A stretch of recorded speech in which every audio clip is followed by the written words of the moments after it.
Hey everyone, welcome back to the Roto Grinders Morning Grind podcast. I'm your host, Stevie TPFL. It's July 22nd. It's Friday. We have 15 baseball games tonight. It's a great tournament slate. So it's been a couple months actually, but it's time to bring in my man, my dude, Jeff El Jefe. How you doing, my friend? Good, man. It was deserved that you sent me away for a while and didn't let me come on the show for a while. It made me refocus, and I'm ready to do this. I just think it was a long vacation for you, and then this awesome house on the beach, living the life over here, Jeff. I can't complain, yeah. And then I'm heading to Nashville soon, too, so I get to hang out with all the Roto Grinders guys. Yeah, I'll actually be at a race that weekend. But it's in Tennessee, so you'll definitely see me Saturday night, Sunday morning. Awesome. Yeah, looking forward to that. All right, let's talk some baseball. If you guys haven't checked out fantasydraft.com, they sponsor the podcast Monday through Friday. So if you enjoy the podcast, head on over to Fantasy Draft. Use promo code GRINDERS. Bunch of cash games, bunch of tournaments here today. You get 100% deposit bonus up to $600, and you get incentives here at Roto Grinders for free for a year for Fantasy Draft when you use that promo code GRINDERS. So make sure you guys are using that so you can take advantage of the bonuses. Let's talk baseball. We'll start with Cleveland at Baltimore. Trevor Bauer, Dylan Bundy. Bauer's a guy we use from time to time. This game's at Baltimore, and we just have so many pitchers on this slate. I just think we can avoid him here. It's a good point. Bauer's a guy that does have a lot of upside on a smaller slate and maybe against a different opponent. But today, there's just so many options. It's a full slate. I don't think you have to do it. Of course, the Orioles, we know that there is strikeout upside there. He's a potential tournament option, a deep tournament option, but nothing more than that. Yeah, if you want a guy that's 5% that has that 50 to 60 point upside, he's definitely shown it this year that he can go out and have that upside. And Baltimore cold right now, but I just don't think this is the right spot. Dylan Bundy got beat up by the Rays in that one start, his last start, and just don't see it getting much better here against Cleveland. No, he did strike out stuff, like his K percentage on the season for his very small sample size of 19 innings is up there. But besides that, yeah, not too much to go off of for him. So not too much interest there. All right, let's talk bats in this game. Is there anybody that really stands out to you here for Cleveland?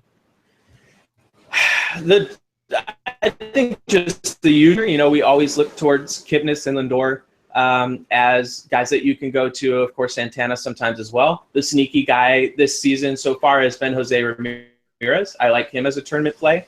But I think it's also would catch people off guard how many home runs Jason Kipnis has. I don't think people realize how much upside he's been providing. So don't let those guys fly under your radar, even though they're probably going to be a little bit under-owned today. What about Tyler Niken? I guess that's how you pronounce his last name, but just this guy continues to hit home runs. I played him in that Kansas City game, and he had, 60 FanDuel points that day, and he's just an upside guy, and I think this is a good spot for the upside. Had to have him to win the other day, that's for sure. I saw our good buddy Drew Dinkmeyer refer to him as Babe Ruth, which that that might be a little bit of an exaggeration. I think Drew would admit that, but the point is the kid's a good hitter. And the Indians have been a lot better with him since calling him up, and that was Drew's point. And, of course, he's an elite tournament player right now. Not everyone knows who he is yet, so I think there is a lot of value in ownership there, being that it will be lower than it should be. All right, let's talk Baltimore. Joey Rickard dealing with a thumb injury. Matt Wieters got hit, I think it was on the foot on Wednesday, left the game, missed Thursday's game, or Tuesday and miss Wednesday's game. Adam Jones dealing with a back injury. If all these guys are out and we really just see a Machado, Trumbo, Chris Davis, then I'd have a little bit more interest in Bauer. Back to Bauer, right?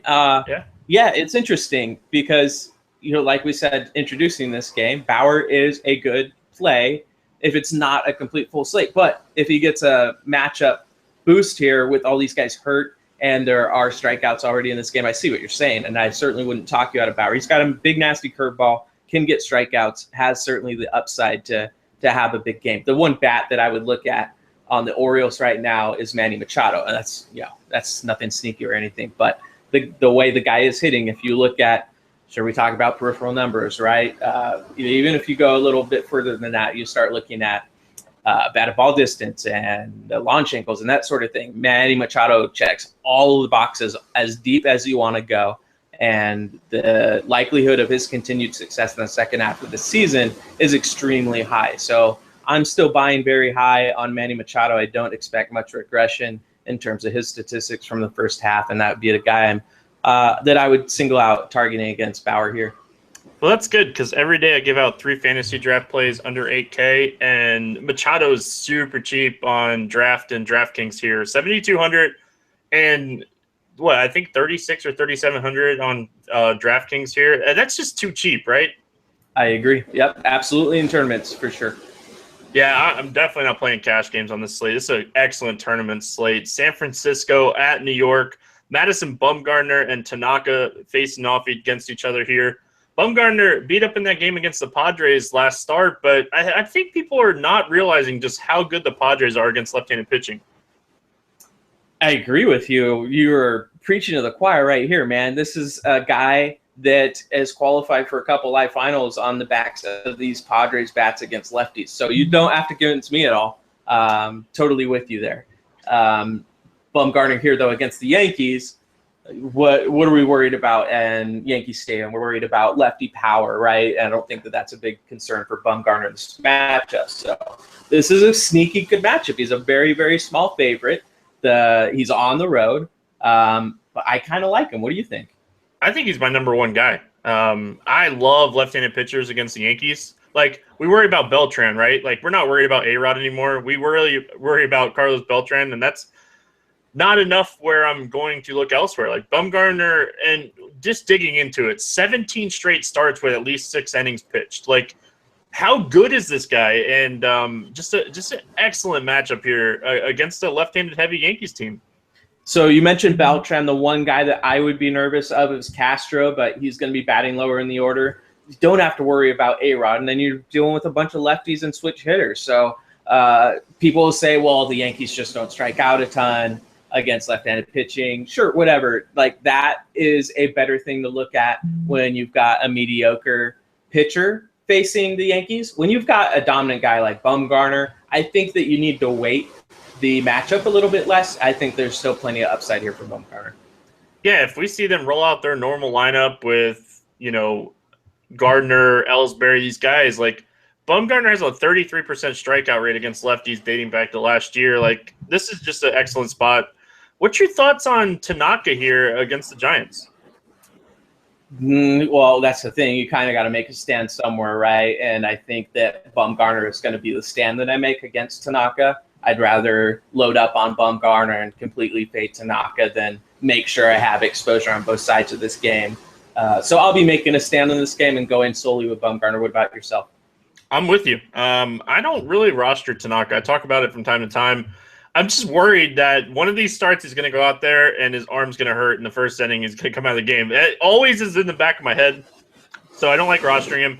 And I don't like picking on the Giants. And Just a note here, Pence is getting close to returning, and I know Panic's going to be back soon too. Like, this team's about to get healthy again. Well, Pence did have a little bit of a setback, but still, he should be back soon. I think the Giants are also talking about trying to get a big bat. So you don't be surprised if you see Jay Bruce or someone come to the Giants, which would be a big boost to that lineup. But yeah, this matchup is not good for Tanaka. We know the Giants don't strike out against right-handed pitching, and Tanaka is not at the elite level like Bumgarner, where I'm talking about, where you need to discount the matchup a little bit. This is a really bad matchup for Tanaka, and not one I'm looking to use him in. Any bats from this game stand out to you at all? With the total being at 7, one of the lowest, of course, totals of the day, not really. But if I had to pick someone, it'd be Brandon Belt, maybe Brandon Crawford. We talk about those guys on the Giants that are typically low owned, and you get that short porch for Yankee Stadium in right field that everyone knows about. So that would be the way I would go, but not a stacking situation for me. It would be singling out Belt or Crawford. It's been a couple months since we've done the podcast together, Jeff, and we still have the same mindset. Brandon Crawford, the one guy that I have interest in here. We talk about the short porch. He's cheap on sites that you got to kind of play shortstops. And when you look at Tanaka, he still gives up that pretty high hard contact rate to lefties. So Crawford, boomer bust shortstop, I'm in. Like, sign me up. I don't hate it. Let's move on. San Diego at Washington. Tanner Roark against Perdomo. Guess we don't have any interest in Perdomo against one of the best offenses in baseball. The kid is sneaky good. I will say that. And the Nationals are much better against left-handed pitching. So it isn't crazy to look at Perdomo here. I don't think if it were a normal slate, the problem is it's a full slate. So again, kind of like what we talked about with Bauer, you probably can't have any interest in him. That line that the Nationals have, they're projected to score 5.52 runs, which is one of the highest run totals of the day. I would totally bet the under on that in Vegas. I don't think they're scoring more than 5 runs against Perdomo. Perdomo is a pretty talented pitcher. So no, I think it's a great spot to fade the Nationals. And that would be my exposure, if you will, to Luis Perdomo and my, putting my money where my mouth is, saying that he's a good pitcher. But aside from that, no, not looking at using Perdomo. You could maybe convince me to use Roark, though. What do you think about Roark? Oh, he's the biggest favorite on the slate. So I didn't really like Wainwright yesterday. I talked about it on the podcast. I didn't fall into the trap like a lot of people. I had Stephen Wright as my number 1 yesterday. And, Roark, actually, I like him a lot better than I liked Wainwright. Like, Roark's got that numbers to go out and have a much better game against a team like San Diego. Roark's much better at home. And not a strikeout per inning, but not terrible either. So I think he has some strikeout upside here. And after Wainwright getting hit up a little bit by San Diego, I think that Roark might be a little underowned here. I did a podcast with Siege the other day, who I believe I'm filling in for tonight. Yeah.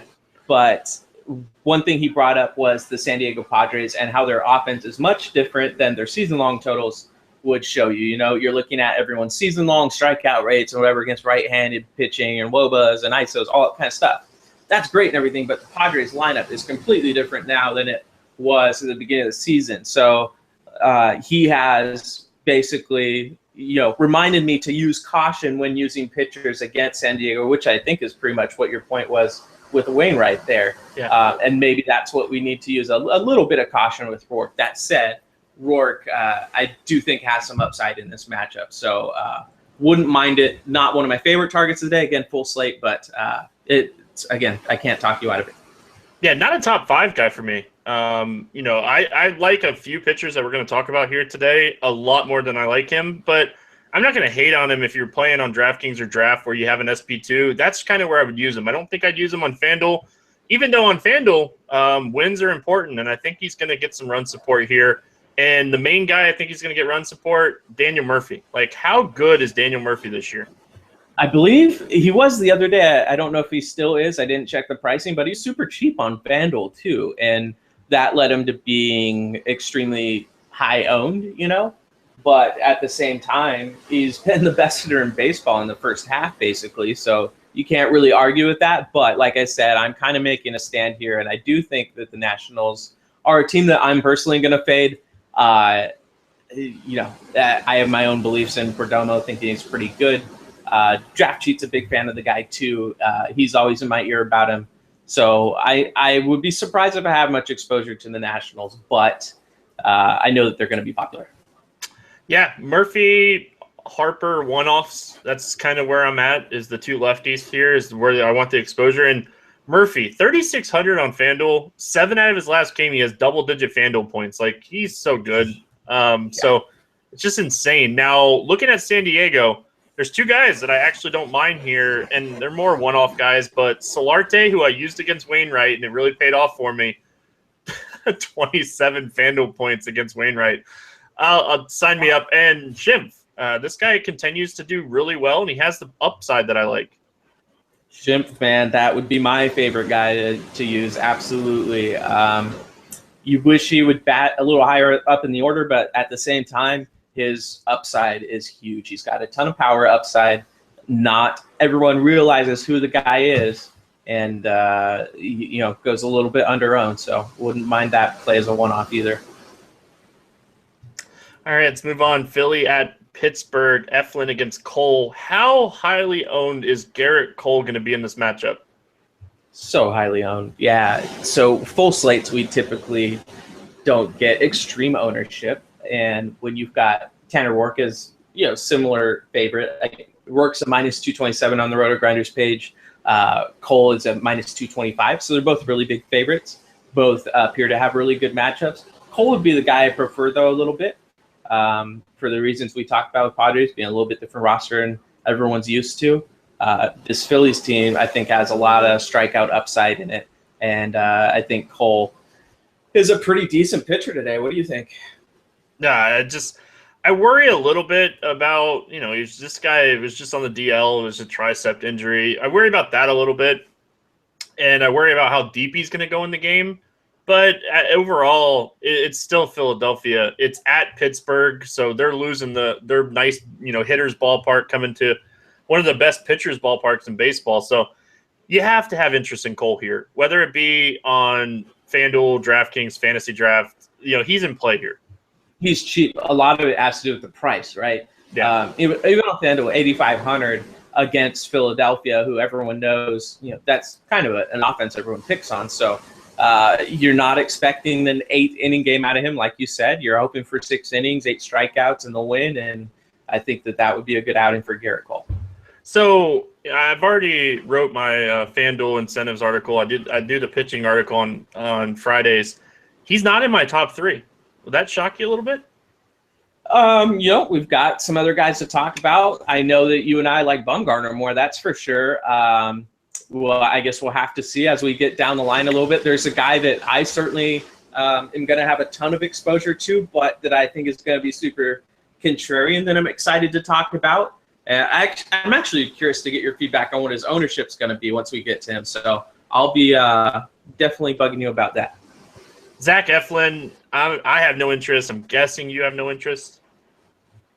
No, and you also mentioned this ballpark not being a great one for hitters, especially right-handed power. So while we don't like Zach Eflin necessarily, I'm also not a huge fan of loading up on Pittsburgh. So not a ton of exposure to this game overall. The most exposure to a player I'm going to have is probably Garrett Cole. FanDuel's also doing a cool tournament tomorrow, the $12. I believe it's a super qualifier even, where they're awarding a couple seats. So I'll probably have some entries in that, and Garrett Cole in this game would be the highest owned player that I have in that. Yeah, I didn't even know they had that going on. I like it. There you go. All right, good to know. And don't forget the single entries series presented by Roto Grinders, the $5 single entry. Jump in that. If Marte is out of the lineup again, we know he got scratched and, it was sickness. We don't know. That's so up in the air. It's such a coin flip from day to day. If he's out of the lineup again, Matt Joy is still minimum salary on FanDuel. He's pretty cheap on just about every site. Did he hit a home run too? He mashed it first at bat. It was the second or third pitch, and I actually was watching, and because I've been wanting to watch McCutchen to see how he's looked at the plate since the All-Star break, and he's looked a lot better at the plate. And Matt Joyce just mashed one right center field, just a bomb. Yeah, can't really argue with that. What's his price? He's min salary on FanDuel. Oh yeah, okay, yeah. So he's going to be popular for sure. Should be batting cleanup-ish around there. Yeah, he hit 4th or 5th. Yeah, so that's a fine play, but at the same time, in a tournament, not the worst fade either. There are guys that you're scared of fading, like, oh man, this guy's going to be super highly owned. I'm really nervous he's going to hit a home run. If you're fading Matt Joyce, that's not the most nervous sweat you've ever had, Yeah, I definitely agree. Let's move on. This game has a lot of interest in my head. Seattle at Toronto. We have Marco Estrada against James Paxton.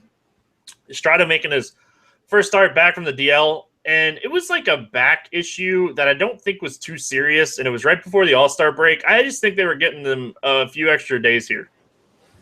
Do you? Yeah, well, it's interesting. I mean, his xFIP's pretty high. His fly ball rate's pretty high, of course. Actually, his fly ball rate's probably the highest on the slate, 52.3%.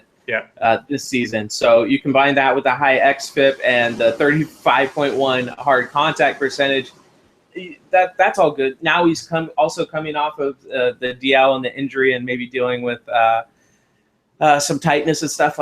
Sure, that sounds like a stackable situation to me. I don't think it's going to be super sneaky or anything, but I do like stacking up some Mariners here. Of course, the other really big thing in this is that it's a really big park shift, and that's one of the things that gets, I think, just kind of like a tiebreaker for some people, but it should really be factored in a lot more. The Mariners going from one of the best pitchers parks in baseball to one of the best hitters parks. So love loading up on some Mariners. And the Mariners are never highly owned. I don't care what ballpark they're in. Just people overlook the Mariners, and they have massive upside. Like this team, I love the Mariners. I'm a huge fan. I love the call.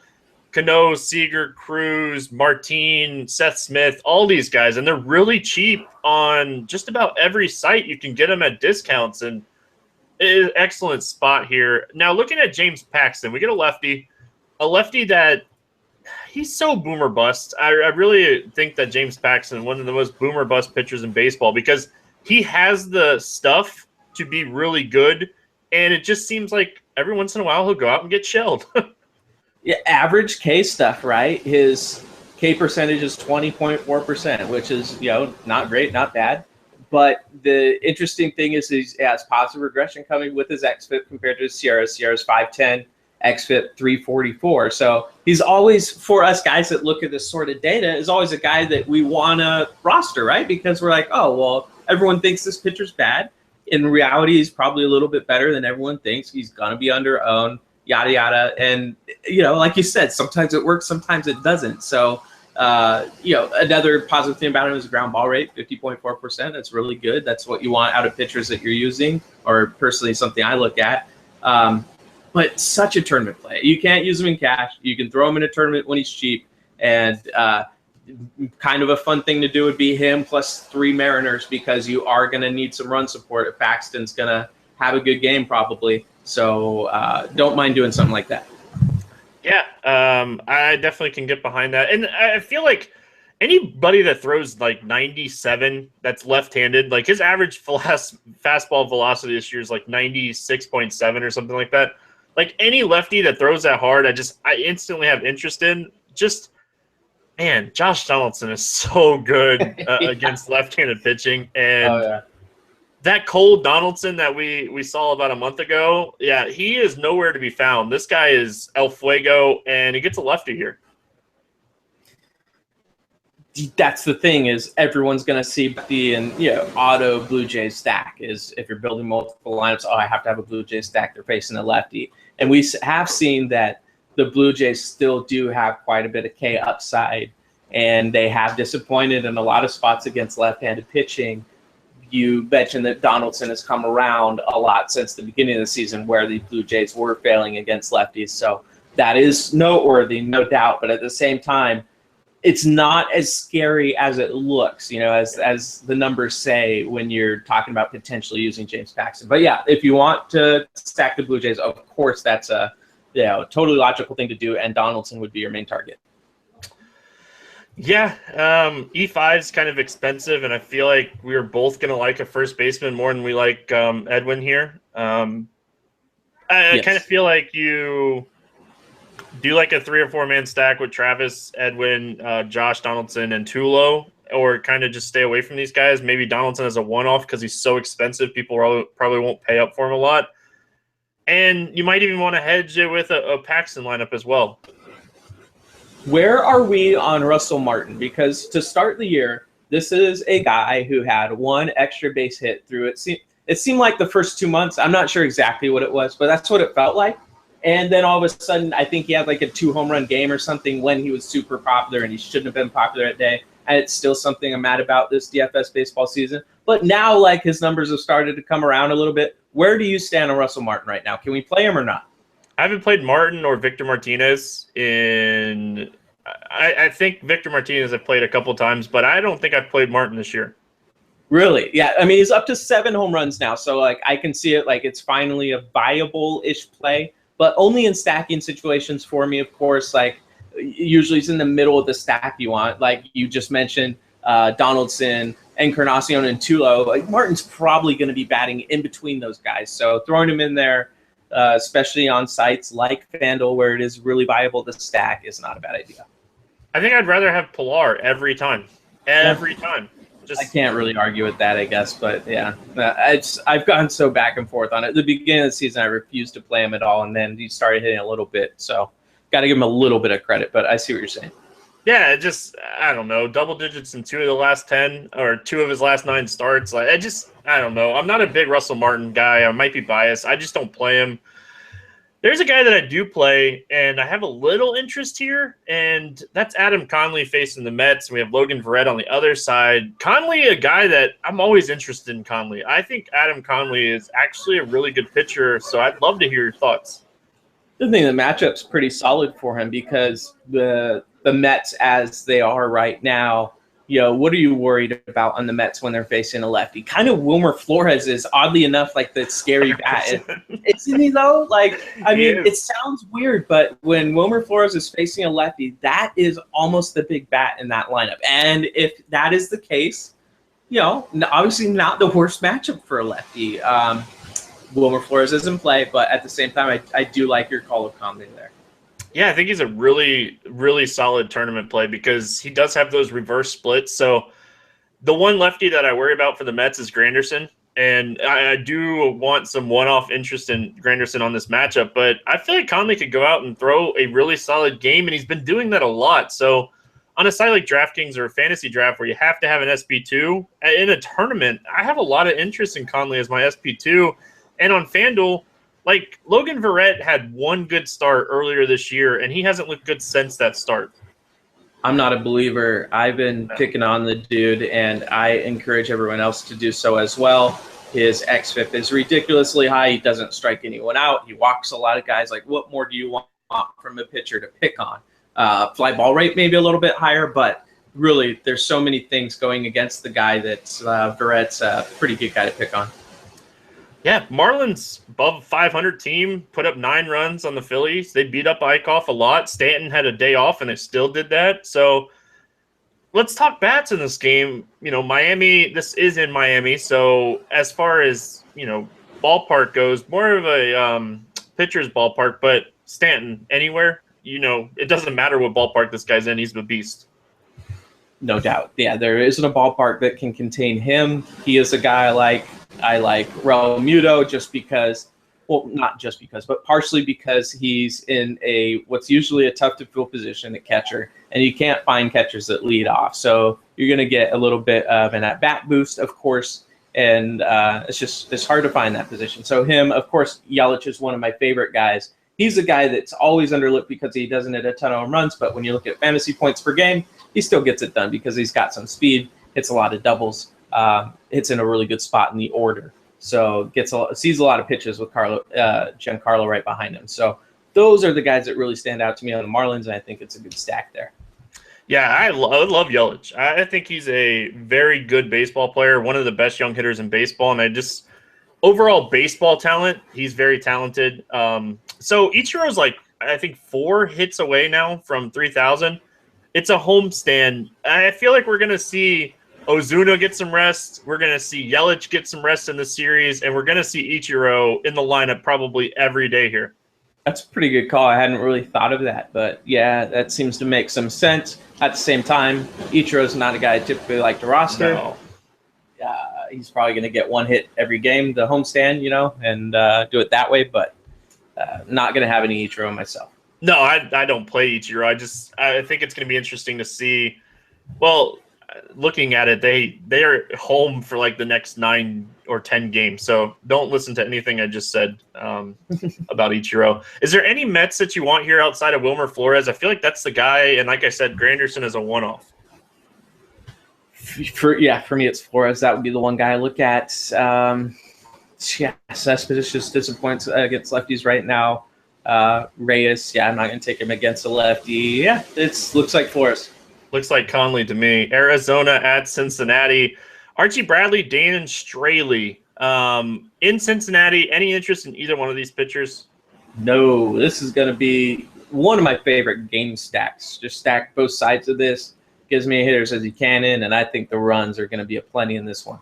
Let's talk Arizona first. They're visiting here. Not many places you go from Chase Field and you don't lose a lot as far as ballpark goes. This is definitely one of the spots. We like Jake Lamb. We have to like Jake Lamb. We have to like Jake Lamb a lot on FanDuel at 3,500. Jake Lamb's the best play of the day, in my opinion. That would be my number one guy. Don't care what price he is. Don't care what site you're on. Just plug Jake Lamb in there. I think that he's going to have a very nice game. We know that Dan Straley, not a great pitcher, but that bullpen is really bad. That's going to be the case the whole year, is we're going to be able to pick on that Cincinnati Reds bullpen. So we know Vegas kind of agrees with us. 9.5 total here. The ballpark's great. Load up Jake Lamb. Outside of Lamb, I know you like the game stacks and the stacks, and I feel like this is a great spot to stack. Is there any one-off guys that you would play here from Arizona outside of Lamb? Yeah, pretty much everyone's in play, and I don't think you have to get super creative with it. Maybe start with your favorite guys on the Reds and Jake Lamb, and then plug in all the guys that you want on the Diamondbacks that fit the game stack. But really, all these guys are in play. You don't have to get creative with it. Lamb would be my favorite, but besides that, go with anyone. Beef Castillo's super cold right now, but he's going to break out of it, and he's always an upside catcher, so I always like him. Now, Archie Bradley. When we look at Archie Bradley, it's all small sample sizes, but this guy gives up a ton of hard contact. Like, it's just one of those things, and Votto, Bruce, do not leave Adam Duvall out of your stack. He's probably my favorite one-off as well. It's an excellent spot here for the Reds. No doubt. All of the guys, even Billy Hamilton, I think has some speed upside. Yeah, of course he has some speed upside. Has a matchup upside with his speed in this, and wouldn't leave him off the stacks. But you're right. The main guy you don't want to forget is Duvall. It seems like that's the guy that everyone leaves off their stacks and is mad when the guy hits home run and has a huge game. Yeah, Duvall, second fantasy draft play under 8K, 7,600. He's cheap on draft and DraftKings here today.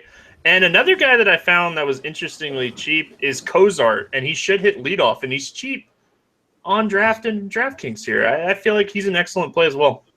He is a good play. I do like the other guys we talked about a little bit more, but the sites that you can take 5 guys, or if you just want to mix it up a little bit, then that would be a direction you could go.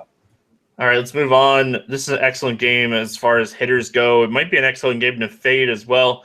Minnesota at Boston, Rodriguez and Gibson. Kyle Gibson. He's not very good at baseball. He is not very good at baseball, which is fun for us, right? Because we can use hitters against him, especially when it's a really high-powered offense.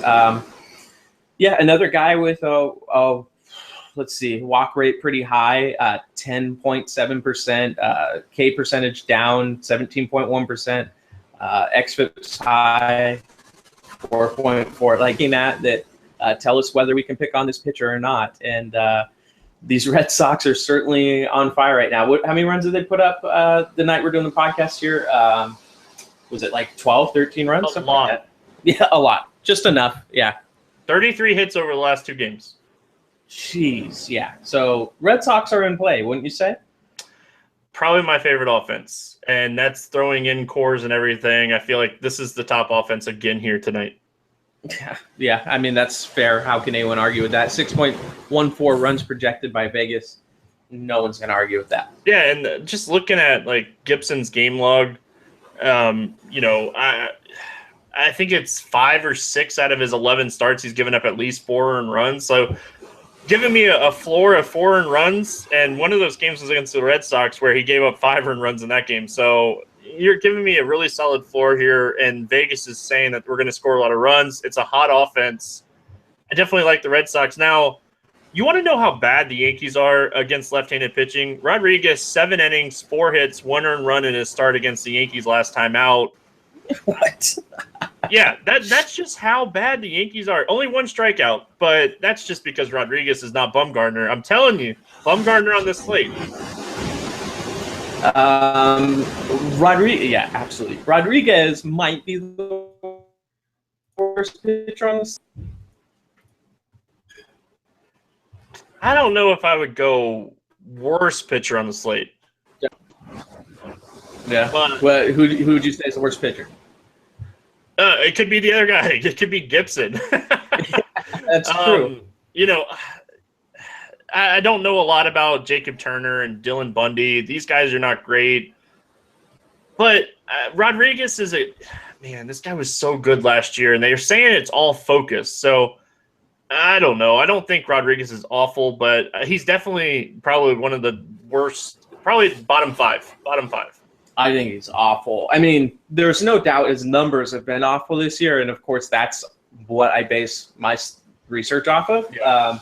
That's why I think he's awful, but I just think the Twins are in an outstanding spot as well. The reason the Red Sox are so much more of a favorite here is not because Eduardo Rodriguez is a better pitcher. It's because the Red Sox offense is miles above the Twins offense. So at the same time, you could still look at guys like Dozier, guys like Sano, even Mauer has had a really good season, man. I know we have our Mauer thoughts, but he's been pretty good this year, of course. And then my favorite bats, just real quick on the Red Sox, would be Betts, Ortiz, and Shaw as kind of a sneaky guy. Yeah, if you're stacking the Red Sox in a tournament and want to be a little different, put in Shaw and Hanley instead of Ortiz. Like, that's just a one way to be a little different with your Red Sox stack. You can play all these guys. Do the wraparound stack. Use Brock Holt. This guy has like a 13 or 14 game hit streak going. Like, use some of the guys that nobody else is going to be on. Now, on the flip side of this game, I'm with you. I like the Twins a lot in this game. Rodriguez, so, last year he wasn't great. His strikeout rate was a little bit better last year. His SIERA was much lower, but he didn't give up a lot of home runs last year, where this year he can't keep the ball in the ballpark. And guys like Kenny's Vargas, Dozier, these big right-handed power bats, I like these guys a lot. I agree with you. Yeah, I think this is a pretty good game stack as well. We just talked about the Diamondbacks and Reds being a good game stack. This one, though, is one you can get a little more creative with. Like we talked about with Hanley, that worked well 2 slates ago, right? Yeah. And guys like Shaw and Brock Holt and those guys. So, yeah, this is a game stack you can get a little more creative with, whereas you kind of want the chalk on the Diamondbacks Red stack. Detroit at Chicago facing the White Sox, Michael Fulmer, Jacob Turner. I kind of alluded that I don't know a lot about Jacob Turner. I'll be the first to say that. Just looking at his stats, statistically wise, he was a 9th pick and, first-round pick. So he has potential, I guess. But just looking at his stats and his career, we're looking at a guy with a 454 SIERA that gives up a 33% hard contact in 302 innings. So that there's nothing special there. Like, I don't see a strikeout rate. I don't see a swinging strike rate. I see a high contact rate. Everything about this seems like just nothing to really get excited about. I was talking to a couple people about this the other day when I don't know a ton about what a pitcher can do at the major league level because of a small sample size, or maybe it's his first start. I'll really trust Vegas a lot.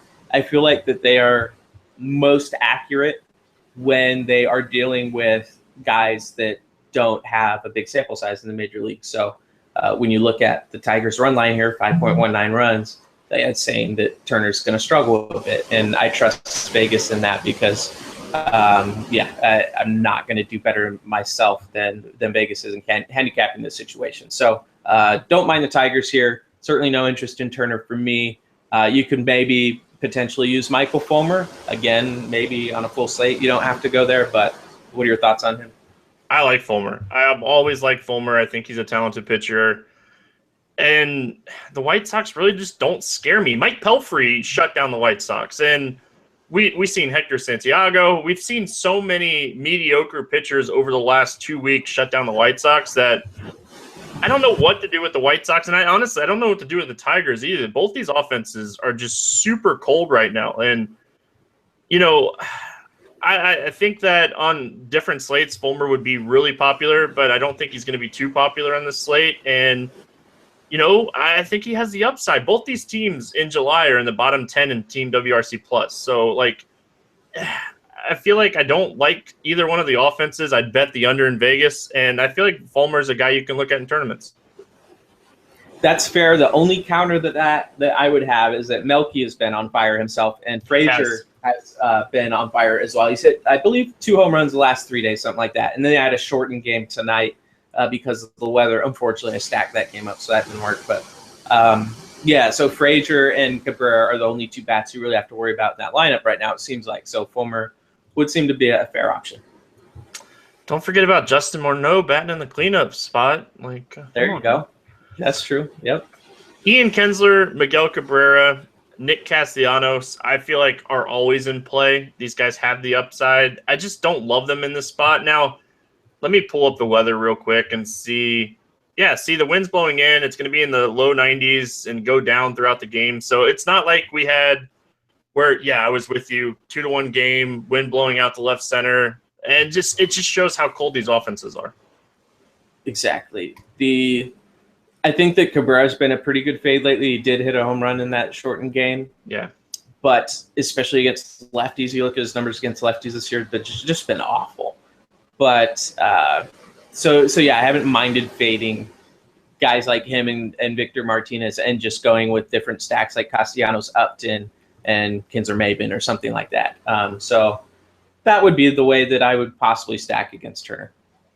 Yeah, I'm not against stacking against Turner just because we don't know. Like everything I've seen statistic wise, nothing good. So let's move on. Angels at Houston. Lance McCullers, Matt Schumacher. I have a feeling we're both going to like a pitcher in this game, and I wonder if we're on the same one. Well, I don't know. I'm on the kind of the sneaky one. I'm on Shoemaker, so I don't know who you're on, but that was the guy I wanted to gauge your who you think is going to be like highly owned. Do you think that Shoemaker is going to be a 10% owned guy on this slate, a full slate, or is he going to be like a 1% or 2% owned guy? I think he's going to be closer to 10 because of his last start. Anytime a guy goes up and puts out 78 fantasy points in a start, he's going to be popular the next time he's up. I love this spot for him, though. I absolutely love this spot for him. And while looking at Houston offensively, like still one of the most powerful teams in baseball up and down this lineup, but they just strike out a ton. It's the same thing we've seen last year with the same, Houston team. And Schumacher, he's faced him 3 times, averaged over a strikeout per inning, thrown at least 6 innings in each of those 3 games, and only given up 5 earned runs. I think it was like 24 or 22 innings. He's got elite K stuff. He's got swing and miss stuff, and he's looking really good. So but the thing is, like, both pitchers are probably in play in this game, right? Like McCullers, you could say the same thing about him, that he has elite strikeout stuff. And he's the guy who's the actual favorite here, has an easier matchup against the Angels. So what do you think about McCullers? If he's the favorite and I feel like people are going to use him more, it's the same kind of stance we took with the Yankees and Giants. I will play Schumacher and just fade McCullers. Yeah, that's what I'm going to do, but I felt like I would be kind of in the minority there.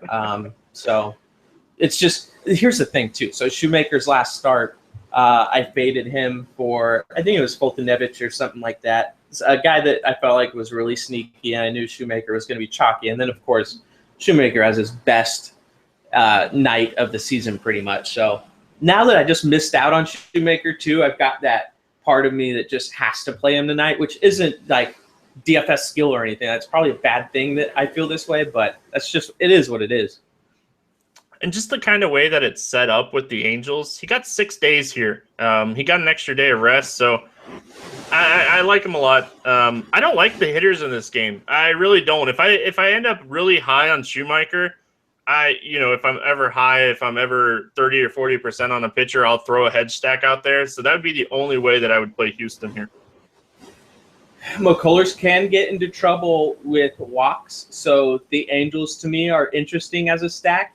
I've talked about Pujols lately, and I warned everyone. I said, look, Pujols is as good as he's ever going to be again right now. It's never going to get better than this. And he ended up with two home run games this week. So I mean, I'm not trying to, toot my own horn here, but and I've been saying it, people haven't believed me, but now he'll play Pujols, play Trout, play Calhoun. That's the stack you want from the Angels. And if McCullers can't control his pitches, which he runs into that problem a lot, you've got a team in a major ballpark upgrade that has a lot of upside right now, going to be very low owned, and can win you a tournament. If you're stacking the Angels, you don't roll out a 4th person, right? You just do the 3-man. Well, I will sometimes roll out my friend Jeffrey Marte, but I don't know that I could comfortably recommend others to do that. It's like kind of just a guilty pleasure to roster Jeffrey Marte. He did hit a home run in his last start, though, I believe. So he's just kind of a data geek's dream in that he looks like a total positive regression candidate. And the problem is he rarely gets a start, so you can't ever really play him that much. But yeah, you could go with him or maybe Bandy. Other than that, I don't really have much interest. Chicago Cubs, Milwaukee Brewers. This is at Milwaukee. Good ballpark for hitters. Jason Hamill, Jimmy Nelson. A lot of pitchers on this slate. Any interest in these two guys? You could go to Jason Hamill. I don't love it, but he's in play today. You can't really argue with that. Again, full slate, probably not going to end up in my lineups, but the matchup is good. He's not going to end up in my lineups as well. I'm not a huge Jason Hamill fan. Like, if he's got to start against, Philadelphia or Atlanta or somebody, yeah, I'll throw him out there. Why not? Those offenses are bad. And Milwaukee, not much better, but ballpark sucks for pitchers. A lot of pitchers on the slate. And, so on FanDuel, his price, he's right around the same price as Schumacher, Rorik, Fulmer, Cole, McCullers, Conley. I can't do that. Yeah, I can't do that either. I would play John Gray at Coors before I would play Hamill in the slate. Yeah, honestly, that's exactly how I feel. And I'd be excited about it. We'll talk about John Gray here in a few minutes. Everybody knows I'm president of John Gray fan club. Jimmy Nelson, this is a tough matchup against the Cubs. You can say he's better at home. You can say all this stuff, but you don't play Jimmy Nelson here against the Cubs in Milwaukee, do you? Oh, you are super contrarian and very ballsy if you're going to. And no, I don't think that is a plus EV move. Bats in this game. We'll start with the Cubs. Outside of Brian and Rizzo, is there any interest in anybody else? Contreras. Do you like Contreras much? He's, he bats in the right part of the order. He's a really good prospect. He's usually reasonably priced. That'd be a guy I look at. I play Contreras a lot just because it's really rare that we get a catcher batting in the 4 spot. And a guy in the 4 spot, I don't really care who he's facing. I'm going to have interest there. So, and look at who's around him. That's the thing. He has big bats around him. Zobrist is super cold, and I wouldn't be shocked if we see Baez in that leadoff spot in this game. That's true. Baez would be more interesting to me than Zobrist right now. So if he is moved up there, then you can look at him where he's cheap, just as a price play. But otherwise, not a ton of interest outside the guys we talked about. Anything that you like here for the Brewers? Not a ton. Scooter Gennett would be the guy I look at a little bit. I kind of like him. I feel like I like him more than most people. Yeah, what's not to like about a guy that bats second that has upside? Exactly, right. And tough to fill position at second base. How do you? It's harder to get upside out of second base. It seems like a lot. So yeah, Scooter Gennett, don't mind him. And he's rarely priced over $3K on FanDuel. Where in DraftKings he's usually cheap too. And you have to play a second baseman. Why not play somebody with upside? I'm with you, man. Texas at Kansas City. My favorite game on this slate. Honestly, my favorite game on the slate, Hugh Darvish against Danny Duffy. Why is this my favorite game? Well, you're putting the pressure on again, but I like it a lot because of Danny Duffy. But I don't know. Maybe you're thinking a Rangers stack. Who knows? No, I like it a lot because I think Darvish is going to dominate Kansas City in this game. Oh, man. You don't like my boy Danny Duffy? You don't think I don't hate Duffy. I don't hate Duffy at all. Okay. Yeah, it's certainly a pitcher's matchup. It should be a really low-scoring game. I will take 0 hitters from this game. I can almost guarantee you that. But both pitchers are in play. It's just I personally would prefer Duffy a little bit. All right, well, I'll let you talk about Duffy, and then I'll talk about Darvish. Well, Duffy, what we've seen from him this year is just a totally different pitcher than what we're used to. One of the big reasons that he's improved is his added velocity. We see him down to a 3.69 ERA, which is in line with his xFIP, and his K rate has gone way up with that velocity. That's very positive. That's of course very positively correlated. It's 26.3% K percentage. Just elite stuff right now. He's really, really, really tough against lefties, and we know that the Rangers have some, that is pretty good from the left side with guys like Moreland and Mazzara and Prince. I don't think so. Actually, so they threw 2 or 3 guys on the DL, right? Chu is one. Is Fielder's another. Was there someone else, or is it just those two? I think it's just those two, and I think Fielder's probably going to be done for the season. That he's and maybe his career. Who knows? So neck injuries are no joke. It's a bummer. Chu's a good hitter, but being a lefty, Duffy's just dominant against them. But so if the Raiders throw just a complete right-handed heavy lineup, that's when you're like a little bit concerned for Duffy, which they might. Desmond's the one guy that would really scare me. But other than that, I certainly think he's in play. You tell me about Darvish now. Yeah, so the Royals have this like mean persona that they're one of the best offenses and don't pick on the Royals. And I've been talking about it for like a week now. It's not the same team. This is definitely not the same team. There's 4 teams in baseball that have less than 100 home runs, and the Royals are in that group with like the Braves. So like this offense, not very good. You know, WRC plus against righties, they're in the bottom 10. Team ISO, they're bottom 3. Like, there's just no upside taking the Royals right now. And the thing with Darvish in his last start, the strikeout stuff was there coming off the DL. He threw 90 pitches. He struggled with control, and the Royals walked the least amount against right-handed pitching this season. I just think this is an excellent spot for Darvish. Did you mention how many pitches you think he's going to throw? I would guess probably right around 95 to 100. You think that's enough on, being, say, I think he's the second most expensive pitcher most sites. Is that right? Yeah. This is why I like him so much for tournaments, though. Yeah, that's true. So you think he's going to be underowned? Oh, I think he's going to be extremely. I think Duffy will be, too. I think both these pitchers will go overlooked. Yeah, I think it's fair. You make a good point. I should probably take a look at him. But, yeah, so we don't want hitters in this game. You kind of alluded to it. Outside of maybe like a Ryan Rua, that would be like maybe the only guy. But honestly, yeah, Desmond would be the only guy for me. Yeah, honestly, I'm pulling up the weather, and it's been hot. It's been really hot in Kansas City for like a week now, and it's going to be 105 at first pitch in this game. Ooh, that's scary. And Vegas still has it as a 7.5. Yeah, that tells you how much they like the pitchers in this game. If it's over 100 degrees and there's 7.5, and the wind's blowing out to left field. Like, anyway, wow. I think we make some excellent points here for these pitchers. So we'll move on. We'll move on to Los Angeles and St. Louis. Brandon McCarthy, Michael Wacha. McCarthy. This is something to kind of pay attention to. 3 really good quality starts in a row since being activated from the DL. They said that he doesn't have an official pitch limit anymore, that they're kind of just keeping an eye on him. So that's better for him. Problem is he's matched up right now against a pretty good team in their home ballpark, a team that plays well in their home ballpark.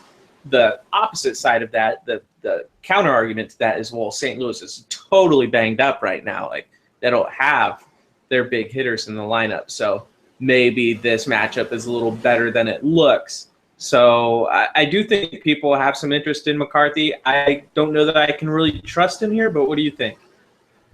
Oh, man. So we do want to note that Matt Holliday got hit in the face. Like, it was like on the nose and probably broke his nose. So I'd be really shocked if he's in the lineup. Another ball game that is supposed to be in the hundreds during first pitch. So, like, I don't know. Like, it's so hard to pick pitchers in St. Louis against the Cardinals. Even though they haven't been great at home this year, like, it's a tough place to pitch. Exactly. Wacha, no interest from Walker here. No, I'm not doing it. No, if anything, I might have an interest in a guy like Seager. But besides that, this game is kind of a stay away for me, honestly. You always have interest in Seager. I know he's dealing with a sickness right now, so always a coin flip to know if he's in the lineup or not. But for the most part, I'm kind of with you here. I don't really love this game. Yep, let's move on from this one. Yeah, let's do it. Into Atlanta at Coors. Why not talk about this game, right? Teheran against Gray. I don't see this being a really high-scoring game. I really don't. I'm with you, and it's always, you always are a little uneasy when you say that about Coors Field games, but Yeah, I faded it tonight, and that got pretty scary. Cargo ended up hitting a home run, and the Braves ended up scoring some runs in the ninth. But this is another game where like, the pitcher's actually pretty good. Like, I don't feel like I have to have any part of this game. And 10.5 projected total for a game at Coors Field is about as low as it gets, right? Yeah. We typically see 11.5 and 12s, and even that game with two bad pitchers last night. I guess Fulte's not terrible, but we saw these are much better pitchers than we saw last night, and that game was at a 12. So like, it just kind of gives you an idea. I don't know. I want to say look elsewhere and pick your spots with this game, and that's kind of where I'm at. Like, I actually have. We're tournament guys, man. Should we tell? Do we tell the people to fade this game? Because that's going to be the big question of the slate. I probably won't have. Fade. Exposure. Fade the game. Fade Coors Field. That's always going to be my answer. So here's where I might go with this game. I might have like a John Gray Cargo Blackman team. I like that. Yeah, that's that has some upside. That type of team would have done well tonight. Where it's like you take the winning pitcher and Cargo ends up jacking one. And then maybe Blackman gets on and gets a steal. Yeah, I don't mind that. Yeah, Arenado's a little cold. He had the day off. They've been saying that they wanted to give him a day off. They gave him a day off. I think if I'm going to pay up for third base, I think it's going to be Donaldson. I really do. But for that instance, though, is Arenado going to be under-owned and always has that upside? He'll be lower, or I'm pretty sure he'll be lower owned than Donaldson, but that's the way I would want my exposure as well if I was having exposure to all these guys. I'm with you. You want the lefties against Tehran, and Arenado seems to be a pretty good fade. I don't love this one. I really don't. I'm not going to say fade it, but I'm not going to hate a fade here. So I'm going to say fade it. You said fade it. I'll let you live by it. I'm saying that for the most part, I'm not going to have a lot of exposure. This last game, though, we have one West Coast game tonight. And it's really interesting. Jake Odorizzi, Sean Manaea, Tampa Bay, Oakland. Tampa Bay, one of the best teams in baseball against left-handed pitching. Do you have interest in a Rays stack here? Of course, at the stack with Forsythe, Longoria, Pierce is back. Like, those are your big three that can do a lot of damage. Sure, it's a tough hitter's park. We know that. But at the same time, we've seen Manaea get blown up. We've seen what the Rays can do to lefties, and those guys specifically have a lot of upside. Yeah, like you mentioned, you got Pierce, Longoria, Forsythe, Geyer. Even I guess you can even say Tim Beckham if they put him up. He had a home run off of Gray, so righty matchup. This game's going to be so low owned, and I feel like throughout the day. And as the day goes along, I'm going to end up on so many Rays stacks here. I really think that's what's going to happen. Yeah, you mentioned a couple other guys. Souza we didn't mention either. Another guy you could throw in there. It's a very stackable team against a lefty. And they had a 3.87 run total. Like, give me the over there.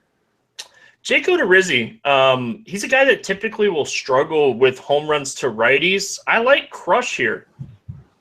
That's a good call. People think Crush is a guy that can only hit lefties or something. It seems like, because that's only absolutely this is a good matchup for Chris Davis. So I like that call a lot. And another guy who's going to be 1% owned. Yeah, and he'll be my third fantasy draft play under 8K.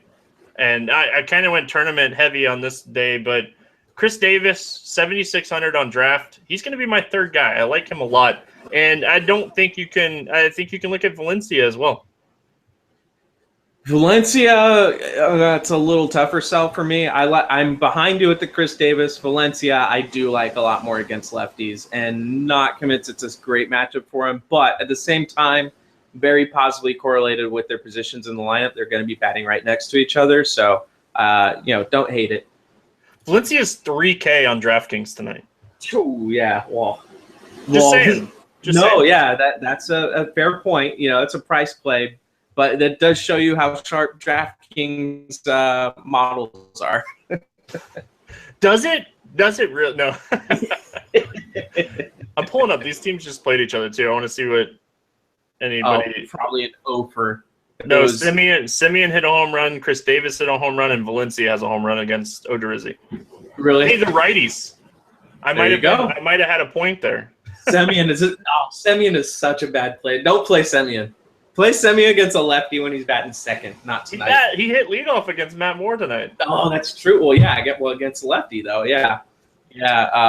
Still, no. All right, no that's gonna wrap it up here for the game by game breakdown. We're gonna play some home run derby. I know it's been a while. It's been a long time, but I think you're a fan of the home run derby, right? Yeah, by my count, I'm up 12-1. No, I think the hosts are up by 3 right now. Oh, okay. All right. Go team. And as always, no course field. No Which course field. I don't even know if we even have to roll out course tonight. I don't think either one of us would take course. I just told everyone to fade them. I'm not going to be like, oh, and here are my 3 course bats. The guys are going to hit home runs. Come on. I'm not that guy. That's a siege move. Come on. I'll let you bat lead off here. Okay, I'm going to take Brandon Belt. Brandon Belt. I really hate this, but I'm just going to do it. I'm going to lock in my 1 home run with Donaldson. I figured you were going to do that. Punk. I'm going to go a little crazy with my next 2. All right, I'm trying to go a little bit off the board with my first pick. How about Cano? I like that Cano call. Yeah, 3, no one's going to have him. Yeah, I like that Cano call. I was kind of thinking that game as well.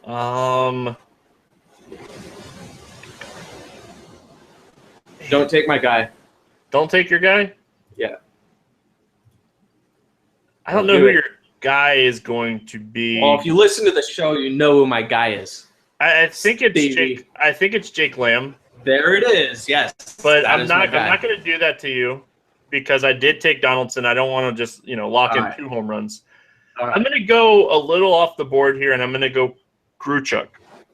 Wow, that is off the board, but I like it, man. I think he'll hit leadoff or third because I think Holiday will be out of the lineup. And when McCarthy had struggled in the past, it has been with power righties. And Grichuk's reverse split, so you got a lot of positive things working for you there. They're at home. Sharp play, man. I like it. My last guy's Lamb. Write down Jake Lamb. Yeah, everyone knows my last pick, Jake Lamb. I'm going to go with a first baseman in the Red Sox game, and it's going to be Kenys Vargas. Nice slow roll there. I was like, oh, okay, I see what he's doing. But nope, slow roll. Yeah, it would have been too easy to take David Ortiz. But all right, so at the end of the day, if you had to pick one pitcher not named Madison Bumgarner on this slate to pick up a win, doesn't have to score the most fantasy points. I feel like we have a ton of options for this today, but I'm only going to roll off Bumgarner, and I'll roll off Garrett Cole too because he's gonna win. So outside of those 2 guys, who do you have here? Give me the underdog Shoemaker. I like that. I like that call. I'm going to go a little off the board and go Michael Fulmer. Oh, there you go. Yeah, nice. I like it. I don't know a lot about Jacob Turner. I'm sure Detroit knows a little bit more about Jacob Turner than I do, and I think Fulmer pitches well in this game. There you go. I like it. Jeff, it's always fun to do a podcast with you, my friend. I appreciate it so much for you jumping on here. Siege having some, microphone issues, and hey, batting here, batting off the bench and hitting a home run for me. I had to sprint up the street in Laguna Beach and make it back to the place to get here, but it was worth it, man. I'm sweaty, but no one can hear that I'm sweaty, so I'm glad that I came through. Nobody sees me wearing sunglasses, so my eyes hurt so bad I can't even look at the screen. I won't even tell people who I compared you to, so. Yeah, anyway. On that note, any final thoughts before we get out of here? Good luck, everyone. Looks like a good tournament slate. Hope that I win and you all finish second. Well, if that happens, I don't think anybody's going to complain about finishing second anything. So good luck in your contest tonight. We'll be back on Monday. Good luck, and we'll see you then.